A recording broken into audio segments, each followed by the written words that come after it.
Malam itu, di sebuah desa kecil di Jawa Timur, suara koper diseret terdengar dari ruang tamu rumah sederhana milik Sari, seorang perempuan 27 tahun yang sudah 2 tahun terakhir bekerja serabutan untuk menghidupi ibunya yang sakit. Lampu temaram membuat bayangannya tampak panjang di dinding, seolah mencerminkan beban hidup yang ia pikul. Bu, Sari berangkat dulu. Doakan Sari kuat di sana, ya, katanya sambil mencium tangan ibunya yang terbaring lemah. Keputusan Sari menjadi TKW di Timur Tengah bukanlah pilihan mudah. Ia tahu risikonya, ia tahu banyak cerita buruk. Tapi gajinya yang dijanjikan jauh lebih besar daripada apapun yang bisa ia dapatkan di kampung. Ia ingin membiayai pengobatan ibunya, memperbaiki rumah, dan punya masa depan yang lebih pasti. Setibanya di bandara, Sari berjumpa dengan belasan perempuan lain yang juga akan ditempatkan di berbagai negara. Sebagian tersenyum gugup, sebagian lain hanya menatap kosong, seolah tak yakin keputusan mereka benar. Pertama kali ke luar negeri, tanya seorang perempuan bernama Nina, yang duduk di sebelah Sari. Sari mengangguk. Iya, kamu. Sudah 2 kali. Tapi, semoga kali ini lebih baik dari yang dulu. Nada suaranya merendah, seakan menyimpan cerita yang tak ingin ia buka. Pesawat lepas landas. Jauh di bawah sana, rumah-rumah kecil desanya mengecil hingga akhirnya hilang. Sari menggenggam erat foto ibunya. Di dadanya, berkecamuk rasa takut, harapan, dan tekad. Setelah transit panjang dan perjalanan belasan jam, Sari akhirnya tiba di negara yang akan menjadi tempat kerjanya. Udara kering menyengat kulitnya begitu ia keluar dari bandara. Agen penjemput berdiri sambil mengangkat papan nama, Sari Rahmawati. Pria itu memanggil, "Ya, saya. Majikanmu sudah menunggu. Ayo ikut." Mobil melaju melewati gedung-gedung tinggi dan jalanan luas. Sari menatap keluar jendela, memandangi dunia baru yang terasa indah tapi asing. Ia tidak tahu bahwa beberapa langkah ke depan akan mengubah seluruh jalan hidupnya, dan kelak membuat seluruh desa heboh saat kisahnya tersebar. Ia hanya tahu satu hal, ia datang untuk bekerja. Dan ia akan melakukan apapun demi keluarganya. Sari baru saja memasuki rumah majikannya, sebuah villa mewah di pinggiran kota yang tampak berbeda jauh dari kampung halamannya. Lantai marmer mengkilap, lampu kristal menggantung, dan taman luas di belakang rumah membuatnya terpesona sekaligus gugup. Namun, kekaguman itu cepat memudar ketika ia menyadari rutinitas yang menantinya. Majikannya, seorang pria berusia awal 40-an, menyambutnya dengan senyum tipis yang terasa dingin. Ia segera memberi instruksi singkat tentang pekerjaan rumah, memasak, membersihkan, mencuci, hingga mengurus semua kebutuhan rumah tangga. Sari mencoba tersenyum, meski hatinya sudah terasa berat. Hari-hari pertama terasa seperti ujian tanpa henti. Bangun sebelum matahari terbit, membersihkan seluruh rumah, menyiapkan makanan, hingga akhirnya tertidur di kamar sempit di pojok rumah. Ia jarang keluar, jarang bicara dengan orang lain, dan rasa rindu kampung halaman menghantamnya setiap malam. Namun, bukan hanya beban fisik yang membuat Sari tertekan. Ia mulai merasakan tatapan berbeda dari majikannya. Awalnya hanya pandangan yang terlalu lama, kemudian ajakan untuk bicara di luar jam kerja, hingga permintaan-permintaan pribadi yang membuatnya tidak nyaman.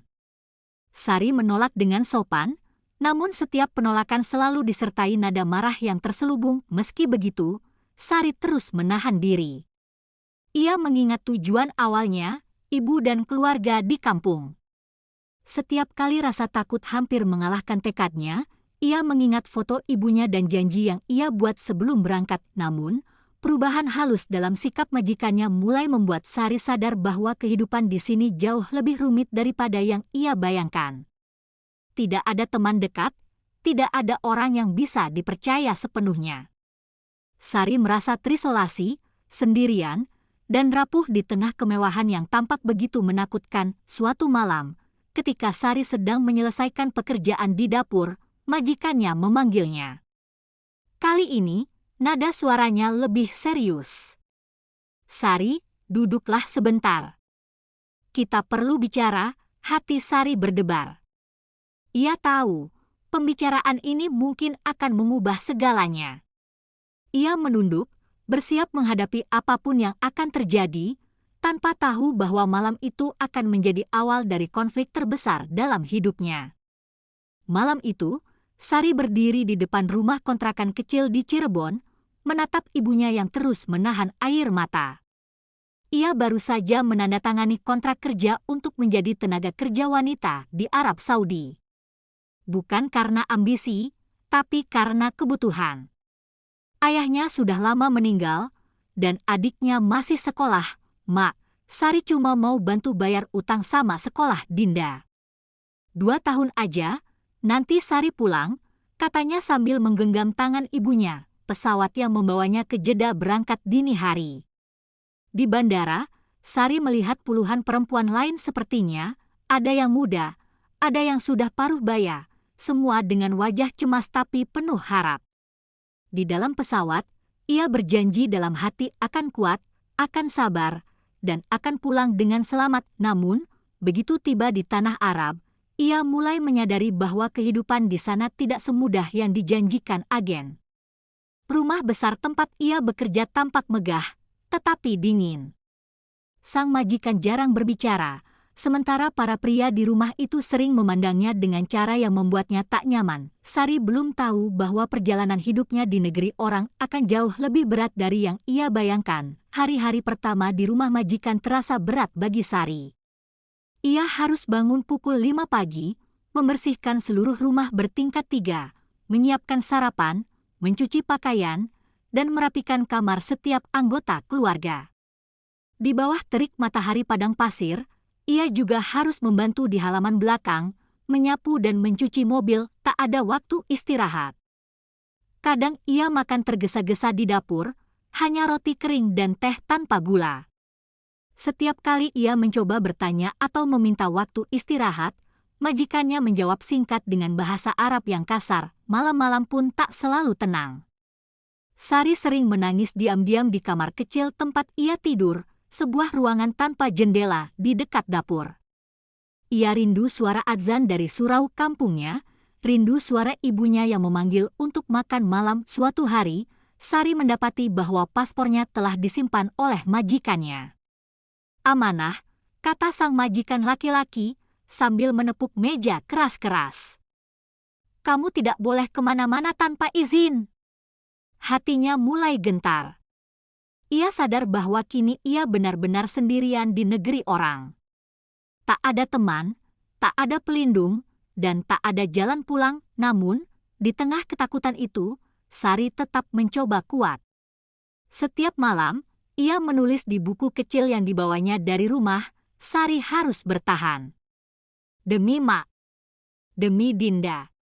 Ia belum tahu bahwa ujian sebenarnya baru akan dimulai saat satu persatu batas kesabarannya diuji oleh orang-orang di rumah itu. Waktu berjalan lambat di rumah majikan itu. Hari berganti minggu, dan minggu berganti bulan.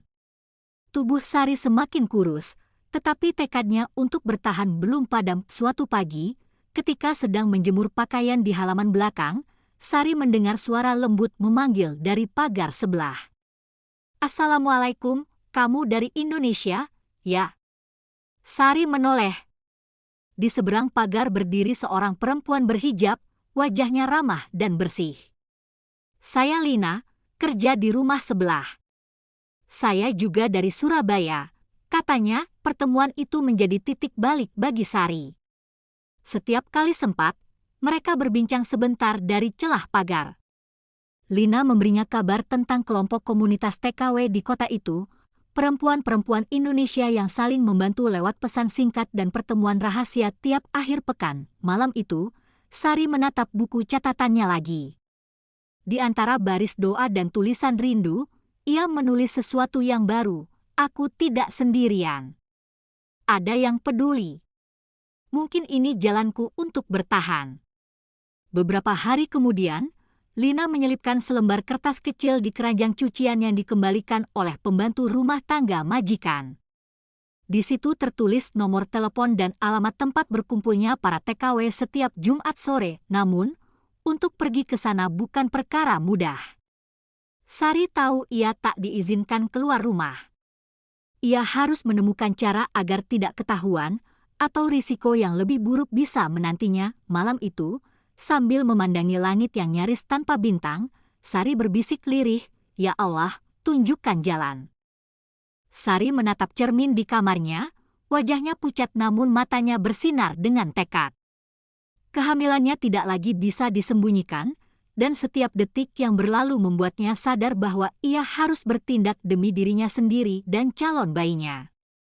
Ia tidak bisa terus hidup di bawah tekanan majikannya yang tidak bertanggung jawab. Dengan hati-hati, Sari menghubungi konsulat dan organisasi pekerja migran yang bisa memberinya perlindungan. Ia menyampaikan seluruh situasi, dari perlakuan majikannya yang tidak pantas hingga kehamilannya. Dukungan datang perlahan, dokumen, nasihat hukum, dan rencana untuk pulang ke Indonesia dengan aman. Di sisi lain, majikannya mulai menyadari bahwa Sari bukan lagi pekerja yang bisa dikontrol. Ia mencoba merayu dan menakut-nakuti, namun Sari tetap teguh. "Saya datang untuk bekerja, bukan untuk dijadikan alat memenuhi kesepakatan keluarga Anda. Sekarang, saya akan pulang. Dan saya akan melindungi diri serta anak saya," tegas Sari. Hari keberangkatan pun tiba. Sari meninggalkan villa mewah itu dengan perasaan campur aduk, takut, lega, dan sedih. Di pesawat, ia menatap foto ibunya di tangan, air mata menetes pelan. Namun kali ini, ia merasa ringan, karena ia mengambil kembali kendali atas hidupnya sendiri. Sesampainya di Indonesia, Sari disambut oleh keluarga dan beberapa teman dekat. Ia menceritakan semuanya, tanpa menyimpan rahasia. Dukungan moral dan kasih sayang mereka membuatnya lebih kuat.